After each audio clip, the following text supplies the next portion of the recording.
Hey everyone, this is Simran and welcome back to your own YouTube channel एक नई पाठशाला। कैसे हैं आप सब?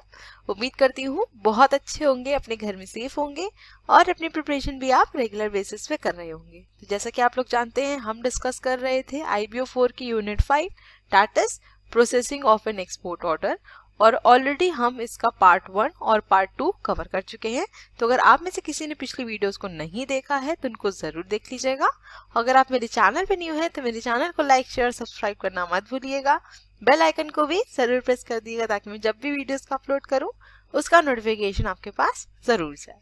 तो अपने सेशन को स्टार्ट करने से पहले यहाँ पे मैं आपको एक इन्फॉर्मेशन देना चाहती हूँ। वो ये है कि अभी हम क्या डिस्कस कर रहे हैं, IBO 4 के यूनिट 5, राइट। और होपफुली आज आपका यूनिट 5 कंप्लीट भी हो जाएगा और इसके साथ साथ हमारा IBO 4 का जो ब्लॉक 1 है वो भी क्या हो जाएगा, कंप्लीट हो जाएगा। ठीक है, अब नेक्स्ट मैं IBO 4 का ब्लॉक 2 स्टार्ट करूंगी और कोशिश करूंगी कि 1 से 2 यूनिट्स कवर कर लूं नवंबर के अंदर ही। ठीक है, क्योंकि दिसंबर में मुझे अब आपको IBO 6 कवर करवाना है और मेरी कोशिश ये है कि IBO 6 आपका पूरा कंप्लीट करवा दूं आपके एग्जामिनेशन से पहले, क्योंकि मेरे पास बहुत ज़्यादा रिक्वेस्ट आई है IBO 6 पढ़ाने की और आप लोगों को सच में वो क्लियर नहीं हो रहा, मुझे समझ में आ रहा है। ठीक है, तो हम पहले IBO 6 ही कवर करेंगे अब दिसंबर से और उसके बाद अगर हमारे पास टाइम बचेगा तो मैं IBO 5 और IBO 4 के जो रेस्ट ओवर टॉपिक्स हैं जितने भी मैक्सिमम कवर हो पाएंगे वो कवर आपको करवा दूंगी। ठीक है, तो चलिए अब अपने सेशन को हम स्टार्ट कर लेते हैं। तो यहाँ पर एक बार जल्दी से रिकैप कर लेते हैं कि हमने क्या क्या पॉइंट्स डिस्कस कर लिए थे, इसके कितने स्टेप्स हम डिस्कस कर चुके हैं। ठीक है, तो सबसे पहले हमने बात करी थी nature and format of export order की, उसके बाद हमने बात करी थी examination and confirmation of export order, then manufacturing, central excise clearance, pre shipment inspection, appointment of clearing and forwarding agent और लास्ट हमने डिस्कस किया था transportation of goods to the port of shipment.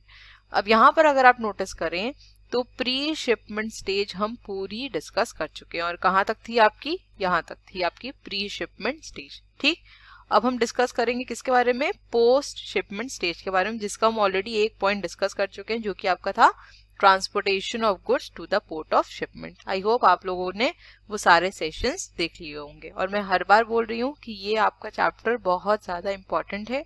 IBO 4 में तो important है ही, साथ साथ आपके IBO 5 में भी इम्पोर्टेंट है। ठीक है, अब चलते हैं नेक्स्ट स्लाइड की तरफ और सारे पॉइंट्स को अब डिस्कस कर लेते हैं एक एक करके। तो आज के सेशन का हमारा सबसे पहला पॉइंट है port formalities and customs clearance. तो हमने अपने पिछले सेशन में डिस्कस किया था कि जो हमारे मैन्युफैक्चर्ड गुड्स हैं हम उन्हें किस तरीके से पोर्ट ऑफ शिपमेंट तक पहुंचाते हैं, क्या ट्रांसपोर्ट के मेथड्स या मीन्स ऑफ ट्रांसपोर्ट को यूज करते हैं, राइट। और मैंने आपको ये बताया था कि हम जनरली 2 मोड्स को यूज कर सकते हैं। ठीक है, एक होता है क्या कि बाय रोड हम अपने गुड्स को ट्रांसपोर्ट कर रहे हैं या फिर बाय रेल कर रहे हैं। ठीक है, और दोनों के अपने अलग अलग प्रोसीजर्स थे, राइट। अब यहाँ पर जो सबसे इम्पोर्टेंट रोल रहता है वो किसका रहता है, CFA का, that is clearing and forwarding agent, जिसे हम फ्रेट फॉरवर्डर्स भी कहते हैं, है ना। तो मैंने आपको ये बताया था कि जो आपका CFA होता है वो एक्सपोर्टर के बिहाफ पे सारे फंक्शंस प्रोवाइड करता है, सारे फंक्शंस करता है और जो इसका मेन फंक्शन होता है वो क्या होता है, कस्टम क्लियरेंस और जो गुड्स है हमारे उनका प्रॉपर ट्रांसपोर्टेशन करवाना। ठीक है, तो अगर हमने अपने गुड्स बाय रोड भेजे हैं या बाय रेल भेजे हैं, उनकी जो डिलीवरी है वो कौन लेगा, CFA लेगा, सारे डॉक्यूमेंट्स को रीचेक करेगा, उसके बाद क्या करेगा, गुड्स को हमारे अनलोड करवाएगा और उसको वेयरहाउस में प्रॉपरली स्टोर करवा देगा। ठीक है, He also initiates action to obtain custom clearance and permission from the port authorities to bring cargo into the shipment shed. अब जब हमारे गुड्स को वेयरहाउस में स्टोर कर दिया गया उसके बाद गुड्स के शिपमेंट की भी तैयारी होगी, है ना। लेकिन गुड्स को हम कब तक शिप नहीं कर सकते, जब तक हमारी जो कस्टम अथॉरिटीज है या फिर कस्टम क्लियरेंस है गुड्स को नहीं मिल जाती। तो ये भी मैंने आपको बताया कि जो CFA है उसका जो मेन फंक्शन होता है वो क्या होता है, कस्टम क्लियरेंस करवाना। और पोर्ट अथॉरिटीज से अगर परमिशन मिल जाती है उसके बाद तो जो हमारा गुड्स है या फिर जो हमारा कार्गो है, कंसाइनमेंट है, उसको शिपमेंट शेड में रख दिया जाता है। ठीक है, अब यहाँ पर देख लेते हैं कि जो कस्टम कंट्रोल है उसका बेसिकली ऑब्जेक्टिव क्या होता है। ये जो कस्टम क्लियरेंस की जाती है इसका मेजर ऑब्जेक्टिव क्या होता है। ठीक, सबसे पहला पॉइंट क्या बोल रहा है, to ensure that the goods go out of the country after compliance with different laws concerning the export trade. Next बोल रहा है to ensure authenticity of value of export goods to check over or under invoicing. Next है to correctly access and collect export duty if applicable and to compile data on cargo movement. तो सबसे पहला point इसमें क्या बोल रहा है कि जिन भी गुड्स को कंट्री से एक्सपोर्ट करा जाए, जिन भी गुड्स को कंट्री के बाहर भेजा जाए, वो गुड्स बिना लॉ की परमिशन के बाहर नहीं जाने चाहिए। ठीक है, जो भी गुड्स हमारे जा रहे हैं, बाहर एक्सपोर्ट किए जा रहे हैं, वो गवर्निंग बॉडीज पहले उनको रीचेक कर लें, उसके बाद ही उन गुड्स को हम आगे ट्रांसपोर्ट कर सकते हैं। क्यों?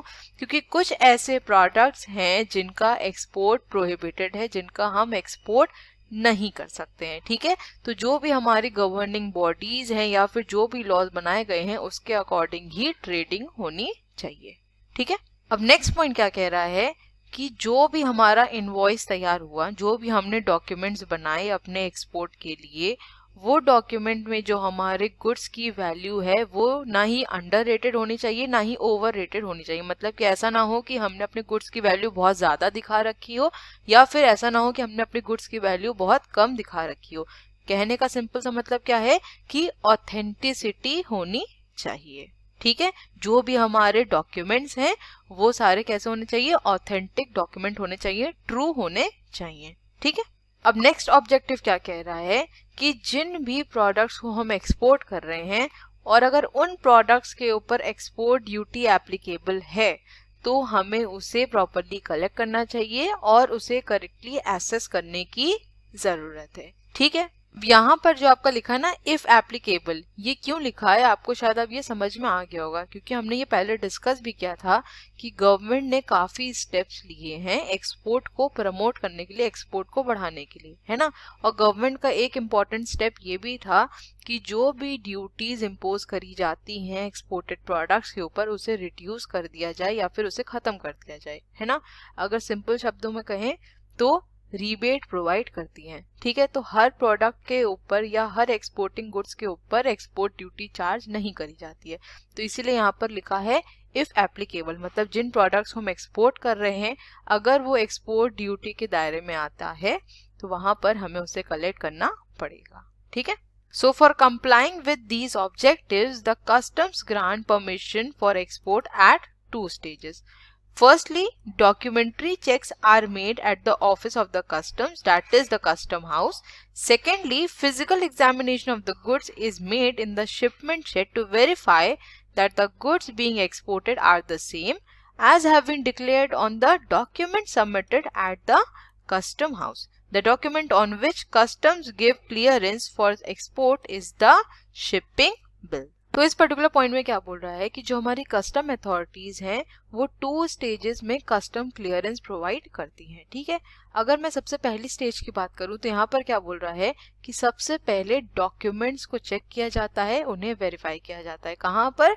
कस्टम ऑफिस में, जिसे हम कस्टम्स हाउस भी कहते हैं। ठीक है, सबसे पहले जो हमारे शिपिंग डॉक्यूमेंट्स हैं उन्हें वेरीफाई किया जाएगा। ठीक, फिर अगर हम यहाँ पर सेकेंड स्टेज की बात करें तो जो हमारे गुड्स हैं उनका प्रॉपर एग्जामिनेशन होगा, मतलब फिजिकल एग्जामिनेशन होगा हमारे गुड्स का कि जो भी हमने अपने डॉक्यूमेंट्स में प्रोवाइड किया है और जो हमारे गुड्स हैं उसमें सिमिलैरिटी है या नहीं। मतलब कि जो भी चीज़ें हमने अपने डॉक्यूमेंट में डिक्लेयर की हैं वो सारी चीज़ें उस तरीके से हैं या नहीं है। ठीक है, और जब हमारी कस्टम अथॉरिटीज इसको वेरीफाई कर लेती हैं और सेटिस्फाई हो जाती हैं तो उसके बाद इसकी क्लियरेंस मिल जाती है, जिसे हम क्या कहते हैं, शिपिंग बिल कहते हैं। उस पर्टिकुलर डॉक्यूमेंट को जब हमारी custom authorities custom clearance provide कर देती हैं तो उस पर्टिकुलर डॉक्यूमेंट को क्या कहा जाता है, शिपिंग बिल कहा जाता है। आई होप यहाँ तक क्लियर हो गया होगा। चलते हैं नेक्स्ट स्लाइड की तरफ। यहाँ पर रोल आ जाता है आपके CFA का, that is clearing and forwarding agent का। जो भी डॉक्यूमेंट्स उसके पास होते हैं वो कस्टम अथॉरिटीज या फिर कस्टम हाउस में उसे सबमिट करता है। ठीक, कौन कौन से डॉक्यूमेंट्स हो गए हमारे, शिपिंग बिल हो गए जिसकी 4 to 5 कॉपी सबमिट की जाती है। ठीक, उसके बाद हो गया हमारा कॉन्ट्रैक्ट और correspondence leading to the contract, जो हमारा एक्सपोर्ट कॉन्ट्रैक्ट है ओरिजिनल में उसको सबमिट किया जाता है, ठीक है।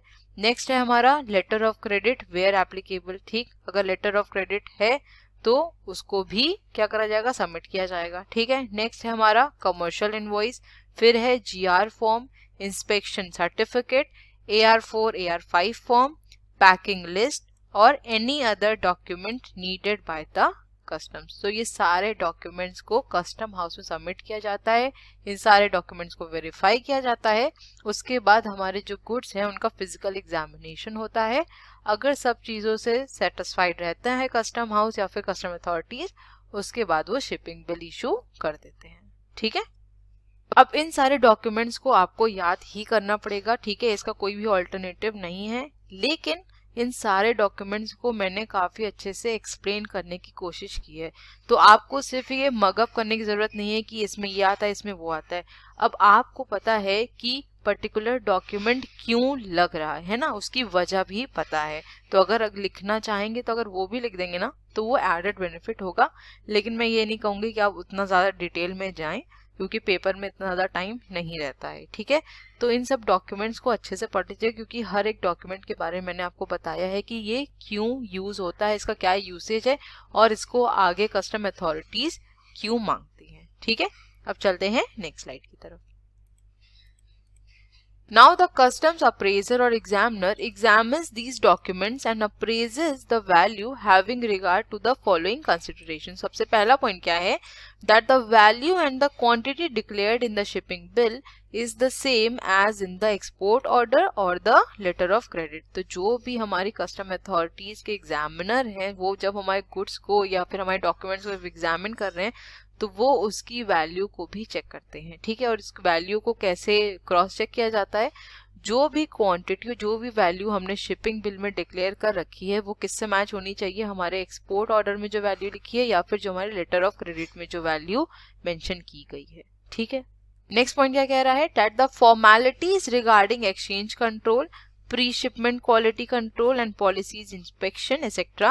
have been duly completed. After examination of the documents and appraisement of value, the custom examiner make an endorsement on the duplicate copy of the shipping bill. He also gives direction to the dock appraiser about the extent of physical examination of the cargo to be conducted at the docks. All the documents except the GR form, the original shipping bill and a copy of commercial invoice are returned to the forwarding agent to be presented to the dock appraiser. अब इस particular point में क्या बोल रहा है कि जितनी भी हमारी फॉर्मेलिटीज हैं रिगार्डिंग एक्सचेंज कंट्रोल या फिर pre shipment quality control, inspection certificate, ये सारे डॉक्यूमेंट सारी फॉर्मेलिटीज हमारी कंप्लीट होनी चाहिए। इसके बाद जो हमारा कस्टम एग्जामिनर था जो कि हमारे डॉक्यूमेंट्स को हमारे गुड्स को एग्जामिन कर रहा था, वो क्या करता है, जो हमारा शिपिंग बिल होता है उसकी जो डुप्लीकेट कॉपी होती है उसमें एक एंडोर्समेंट बनाता है, ठीक।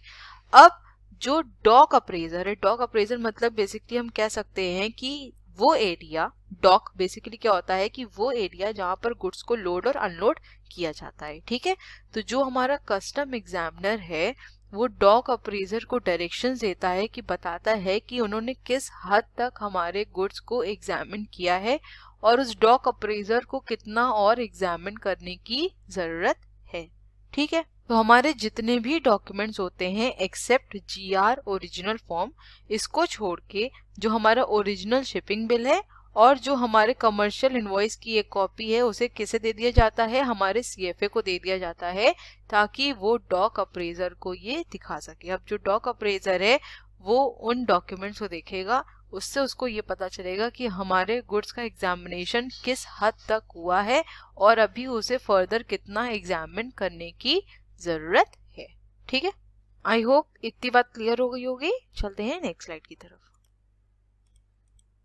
तो अभी हमने ये डिस्कस किया कि जो हमारा कस्टम एग्जामिनर है वो डायरेक्ट करता है किसको, डॉक अप्रेजर को, कि उन्होंने किस एक्सटेंट तक हमारे गुड्स का फिजिकल एग्जामिनेशन कर लिया है और जो डॉक अप्रेजर है उसको कितना एग्जामिनेशन करने की जरूरत है, ठीक है। और उसके लिए जो भी डॉक्यूमेंट्स है वो कौन देता है, CFA प्रोवाइड करता है, ठीक है। तो कौन कौन से डॉक्यूमेंट्स है, सबसे पहला है आपका duplicate, triplicate and export promotion copies of the shipping bill. Next है हमारा कमर्शियल इनवॉइस, फिर है packing list, AR4 AR5 form, inspection certificate and GR form duplicate में, क्योंकि ओरिजिनल कॉपी नहीं दी जाती है। ठीक है, अब मैं यहाँ पर आपके लिए एक छोटा सा काम कर दूंगी। अभी तो मैंने अपनी इस स्लाइड में नहीं ऐड कर रखा है, ठीक है, लेकिन जब मैं आपको PDF प्रोवाइड करूंगी तो कुछ ऐसे कॉमन डॉक्यूमेंट्स हम निकाल लेंगे जो कि आपके हर एक स्टेप में काम आए हैं। ठीक है, जैसे कि कुछ डॉक्यूमेंट्स आपके ओरिजिनली लग रहे हैं, इसमें कुछ डॉक्यूमेंट्स आपके डुप्लीकेट ही लग रहे हैं ना, तो इसको याद करने में थोड़ी डिफिकल्टी होगी। तो कुछ ऐसे कॉमन पॉइंट्स हम निकाल लेंगे और उसको आप पढ़ लीजिएगा, तो आपके लिए काफ़ी इजी रहेगा उसे याद करना। कि जैसे अगर मैं यहाँ पे बात करूँ इंस्पेक्शन सर्टिफिकेट की, तो ये हमें पता है कि इसकी कॉपी ओरिजिनली ही लगेगी, है ना, यहाँ पर उसकी डुप्लीकेट कॉपी नहीं लगनी है। ठीक है, तो कुछ ऐसे 3-4 डॉक्यूमेंट्स होंगे जो कि आपके उसी फॉर्मेट में उसी तरीके से आगे हर प्रोसेस में लगे हैं। ठीक, तो लास्ट में उसकी मैं आपको एक स्लाइड प्रोवाइड कर दूंगी जब मैं आपको ये PDF टेलीग्राम पे शेयर करूंगी। ठीक है, सो वापस आ जाते हैं अपने टॉपिक के ऊपर। The dock appraiser, after conducting physical examination, records examination reports and makes let export endorsement on duplicate copy of the shipping bill. यहाँ पर अभी हमने डिस्कस किया था कि शिपिंग बिल कब प्रोवाइड किया जाता है, जब हमको कस्टम क्लियरेंस मिल जाती है। ठीक है, तो जो डॉक अप्रेजर है जब हमारे गुड्स का प्रॉपर एग्जामिनेशन कर लेता है और अगर सब एग्जामिनेशन में सब कुछ सही आता है, सेटिस्फैक्ट्री आता है, तो जो डॉक अप्रेजर है वो लेट एक्सपोर्ट लिख देता है किस पर, आपके duplicate copy of shipping bill पर। ठीक है, मतलब लेट एक्सपोर्ट का यहाँ पे सिंपल सा मतलब समझ में आ ही रहा होगा कि अब आप एक्सपोर्ट कर सकते हैं। ठीक है, he hand it over to the forwarding agent along with all the documents to be presented to the presentative officer of the customs department who supervises the loading of cargo on board the vessel. तो जो हमारा dock appraisal है उसने late export तो लिख दिया हमारे duplicate copy पर। ठीक है, शिपिंग बिल की जो आपकी डुप्लीकेट कॉपी है उस पर लेट एक्सपोर्ट लिख दिया। अब इस डॉक्यूमेंट को और बाकी जितने भी डॉक्यूमेंट्स है वो किसे दे दिए जाते हैं, फॉरवर्डिंग एजेंट को, मतलब आपके CFA को।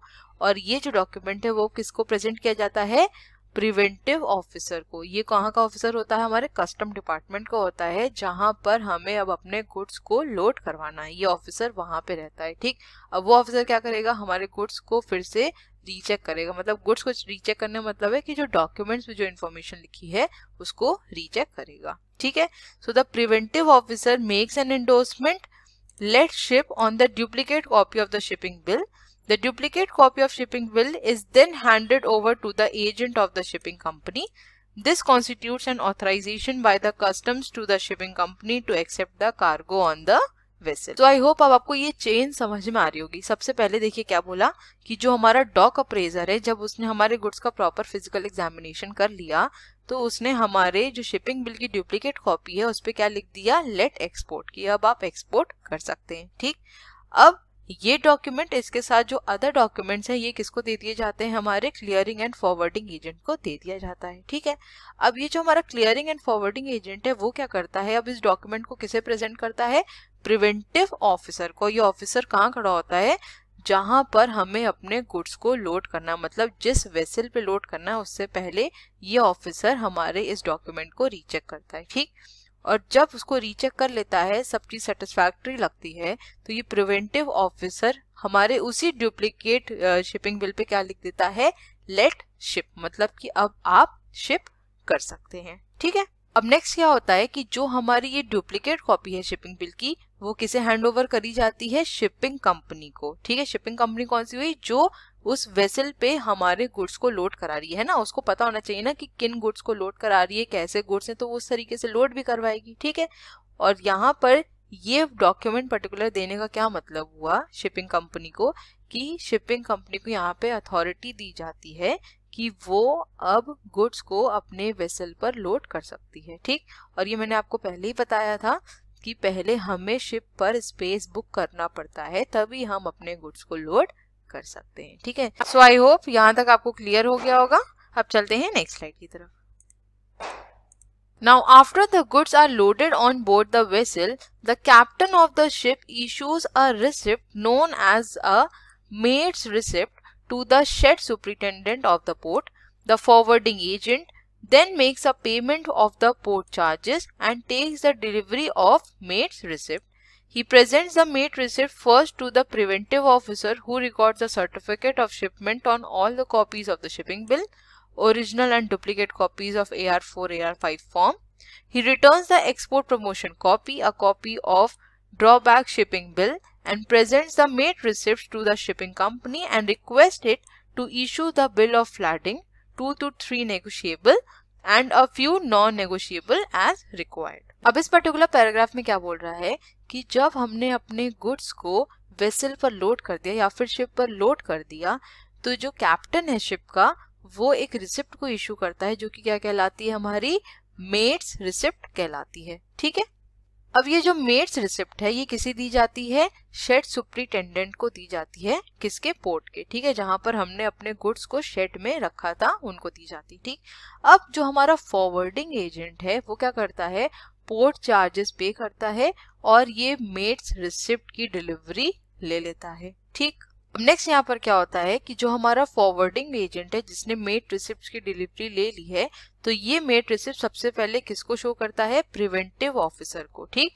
जब प्रिवेंटिव ऑफिसर इस रिसिप्ट को देख लेता है तो वो हमारे जितने भी डॉक्यूमेंट्स हैं उनके ऊपर सारी रिकॉर्डिंग करता है। ठीक है, चाहे वो हमारा शिपिंग बिल हो और चाहे वो हमारा AR4, AR5 का फॉर्म हो। ठीक है, अब आपको याद होगा अभी हमने पीछे डिस्कस किया था कि जो हमारा फॉरवर्डिंग एजेंट है उसने एक्सपोर्ट प्रमोशन कॉपी कहाँ पे शो करी थी, डॉक अप्रेजर को, और उसके बाद किसके पास गए थे सारे डॉक्यूमेंट्स, प्रिवेंटिव ऑफिसर के पास। ठीक है, तो जो हमारा प्रिवेंटिव ऑफिसर है वो जब उसके पास मेड रिसिप्ट पहुंच जाती है तो वो हमारा एक्सपोर्ट प्रमोशन कॉपी और ड्रॉबैक शिपिंग बिल इन दोनों को वापस कर देता है। ठीक है, और जो मेड रिसिप्ट है जो कि किसने दी थी, कैप्टन ने दी थी शिप के, वो किसको शो करता है, शिपिंग कंपनी को शो करता है और उनसे बोलता है कि वो अब एक बिल ऑफ लैडिंग को इशू कर दें, चाहे वो नेगोशिएबल हो और चाहे वो नॉन नेगोशिएबल हो, जैसी भी रिक्वायरमेंट हो।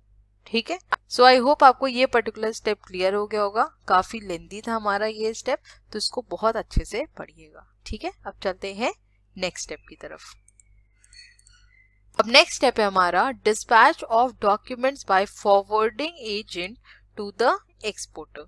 तो यहाँ पर जो हमारा CFA है, that is clearing and forwarding agent, उसने हमारे गुड्स को वेसल पर लोड करवा दिया, सारी डॉक्यूमेंटेशन करवा दी, सारी डॉक्यूमेंट्स फॉर्मेलिटीज करवा दी और शिपिंग कंपनी से बिल ऑफ लैडिंग ले लिया। ठीक, अब ये बिल ऑफ लैडिंग और इसके साथ जितने भी डॉक्यूमेंट्स हैं वो अब किसे प्रोवाइड करता है, किसे दे देता है, एक्सपोर्टर को दे देता है। ठीक है, so after obtaining the bill of lading from the shipping company, the agent sends the following document to the exporter. सबसे पहला डॉक्यूमेंट है 1 copy of the commercial invoice duly attested by the customs. Second point है export promotion copy of the shipping bill. Next है drawback copy of the shipping bill. Next है full set of clean on board bill of lading together with non negotiable copies. Next है original letter of credit और contract order. Next है हमारा copies of customs invoice if any, AR4, AR5 form, duplicate and invoice and GR form. तो इतने documents को जो हमारा forwarding agent है वो एक्सपोर्टर को भेज देता है। ठीक है, आई होप इतना क्लियर हो गया होगा। चलते हैं नेक्स्ट स्लाइड की तरफ। नेक्स्ट स्टेप है हमारा certificate of origin and shipment advice. तो अब इस पर्टिकुलर स्टेप में क्या होता है कि जो हमारा एक्सपोर्टर है जब उसको ये सारे डॉक्यूमेंट्स मिल जाते हैं तो वो एक एप्लीकेशन लगाता है किसमें, चेंबर ऑफ कॉमर्स में, और वहां से वो certificate of origin and duplicate issue करवाता है। ठीक है, और अगर कुछ ऐसी कंट्रीज में हमारे गुड्स को एक्सपोर्ट किया जा रहा है जहां पर GSP कंसेशन मिलता है तो उसके लिए भी वो अप्लाई करता है। ठीक है, मतलब उसके सर्टिफिकेट के लिए भी वो अप्लाई कर सकता है। ठीक, अब GSP कंसेशन के बारे में या GSP के बारे में मैं ऑलरेडी अपने प्रीवियस वीडियो में आपको बता चुकी हूँ। ठीक है, अब इसके बाद क्या होता है, जो हमारा एक्सपोर्टर है वो इंपोर्टर को शिपमेंट एडवाइस भेजता है। अब यहाँ पर शिपमेंट एडवाइस का ये मतलब नहीं है कि वहां पे वो कोई उसको सलाह भेज रहा है। ठीक है, यहाँ पे कोई सलाह मशवरा नहीं हो रहा है। शिपमेंट एडवाइस बेसिकली एक डॉक्यूमेंट है जिसके ऊपर शिपमेंट से रिलेटेड हर एक डिटेल मेंशन रहती है, ठीक है। तो एक्सपोर्टर हमारा इंपोर्टर को शिपमेंट एडवाइस भेजता है और उसे इंटीमेट करता है, उसको बताता है कि आपका जो शिपमेंट है वो निकल चुका है, किस डेट तक पहुंचेगा, किस वेसल से भेजा है, उसका नाम, और कब तक आपका जो कंसाइनमेंट है वो आप तक पहुंच जाएगा। ये सारी डिटेल्स इस पे मेंशन रहती है, आपके शिपमेंट एडवाइस पे मेंशन रहती है, ठीक है। अब नेक्स्ट यहाँ पर क्या होता है कि शिपमेंट एडवाइस के साथ कुछ और भी डॉक्यूमेंट्स एक्सपोर्टर इंपोर्टर को भेज देता है ताकि वो अपने जो कंसाइनमेंट है उसकी डिलीवरी इजिली करवा सके, जो भी उसको अरेंजमेंट्स करने हैं वो उस तरीके से करवा सके, ठीक है। अब कौन से डॉक्यूमेंट्स हैं जो आपके शिपमेंट एडवाइस के साथ भेजे जाते हैं ये देख लेते हैं। एक है आपका non negotiable copy of bill of lading, तो अभी हमने इसके बारे में अभी पीछे स्लाइड में बात करी थी, राइट। नेक्स्ट है हमारा कमर्शियल इनवॉइस, तीसरा है हमारा पैकिंग लिस्ट और चौथा है हमारा कस्टम्स इनवॉइस, ठीक है। तो शिपमेंट एडवाइस के साथ ये 4 डॉक्यूमेंट्स और भेज देता है एक्सपोर्टर किसे, इंपोर्टर को, ठीक है। क्लियर, चलते हैं नेक्स्ट स्लाइड की तरफ। नेक्स्ट स्टेप है हमारा presentation of documents to the bank. So अब डिस्कस कर लेते हैं कि एक्सपोर्टर को किन किन डॉक्यूमेंट्स को बैंक को प्रेजेंट करना पड़ता है, ठीक है। सबसे पहला डॉक्यूमेंट है हमारा commercial invoice, requesting number of copies, फिर है हमारा सर्टिफिकेट ऑफ ओरिजिन, ठीक, फिर है custom invoice, GR form, packing list, full set of clean on board bill of lading, additional copies of commercial invoice for certification by the bank, original letter of credit or export contract, bank certificate in the prescribed form in duplicate, marine insurance policy or certificate and bill of exchange। तो total 11 ऐसे documents हैं जो कि हमारा exporter present करता है bank में, ठीक है। सारे डॉक्यूमेंट्स को आपको याद करना पड़ेगा, लेकिन मैंने आपको बताया कि लास्ट में कोशिश करूंगी कि आपको एक स्लाइड प्रोवाइड कर दूं जहां पर हम कॉमन डॉक्यूमेंट्स को पढ़ सकें, ठीक है। आई होप क्लियर हो गया होगा, और अगर सेशन अच्छा लग रहा है तो प्लीज लाइक जरूर कर दीजिएगा। चलते हैं नेक्स्ट स्लाइड की तरफ। लास्ट स्टेप है हमारा क्लेमिंग एक्सपोर्ट इंसेंटिव्स। तो ये हमने शुरू में ही डिस्कस किया था और मैं शुरू से आपको बताती आ रही हूँ कि एक्सपोर्ट्स को बढ़ाने के लिए गवर्नमेंट काफी रिबेट्स प्रोवाइड करती है, ठीक है। तो यहाँ पर हम 2 तरीके के इंसेंटिव्स की बात करेंगे, एक हो गया आपका एक्साइज रिबेट और दूसरा है आपका ड्यूटी ड्रॉबैक। ऑलरेडी मैं आपको ड्यूटी ड्रॉबैक का मतलब भी बता चुकी हूँ। सिंपली क्या होता है कि जो भी हमने ड्यूटीज को पे किया है उसे हमने ड्रॉबैक कर लिया, ठीक है। तो सबसे पहले डिस्कस कर लेते हैं एक्साइज रिबेट के बारे में। So after completing the post shipment formalities, the clearing and forwarding agent will file the following documents with the Maritime Central Excise Collector or Jurisdictional Assistant Collector of Central Excise for claiming the refund of excise duty or for obtaining the release from bond as the case may be। तो कौन से documents हैं? सबसे पहले है आपका AR4 AR5 form duplicate copy में which has been certified by the Customs Preventive Officer, और दूसरा डॉक्यूमेंट हमारा non negotiable copy of bill of lading और the shipping bill certified by the customs preventive officer. तो ये 2 document लगेंगे अगर हमें एक्साइज रिबेट लेनी है, ठीक। Additional documents to be submitted for claiming refund excise duty are application for refund in Form C and pre-receipt। तो इसमें बहुत ज्यादा कुछ समझाने को है नहीं, आपको ये दोनों ही पॉइंट्स को याद रखना है, दोनों ही डॉक्यूमेंट्स जो कि आपको एक्साइज रिबेट दिलाने में हेल्प कर सकते हैं, ठीक है। अब चलते हैं नेक्स्ट स्लाइड की तरफ। अब नेक्स्ट बात कर लेते हैं ड्यूटी ड्रॉबैक की। So for claiming duty drawback, the exporters agent will file the customs attested copy of the drawback shipping bill along with the following documents with the drawback department of the custom house। तो सबसे पहले है drawback claim proforma prescribed application form in 5 copies. Next है हमारा bank और custom certified copy of commercial invoice. Next है non negotiable copy of bill of lading and any other specially prescribed document. So अगर हमें duty drawback claim करना है तो यहाँ पर हमें इन सारे डॉक्यूमेंट्स की जरूरत पड़ेगी, ठीक है। So after finding the claim to be correct, the drawback department will dispatch the cheque of the claim amount to the exporter. Alternatively, if the exporter so desires, this amount will be sent to the exporter's bank for being credited to his account with the intimation of the exporter। सो जब drawback department सब चीज़ों को check कर लेता है, सारे documents को, और जब देखता है कि जो क्लेम किया गया है वो ट्रू है, करेक्ट है, तो उसका जो अमाउंट होता है वो एक चेक के फॉर्म में किसे इशू करा जाता है, किसके नाम पर देता है, एक्सपोर्टर के नाम पे, ठीक। और अगर यहाँ पर एक्सपोर्टर इंटीमेट कर देता है, इंटीमेशन दे देता है कि वो जो अमाउंट है क्लेम का वो उसके बैंक में भेजा जा सकता है, तो उस टाइम पर वो अमाउंट बैंक भी उसके सेंड किया जा सकता है, ठीक है। चाहे चेक के फॉर्म में हो सकता है या फिर अगर एक्सपोर्टर यहाँ पर इंटीमेट कर देता है तो सीधे उसके अकाउंट में ट्रांसफर कर दिया जाता है, ठीक। सो आज का हमारा सेशन यहीं तक था और आपकी ये यूनिट भी कंप्लीट हो जाती है, ठीक है। मिलेंगे अपने नेक्स्ट वीडियो में। Till then stay safe, stay healthy, bye bye, take care.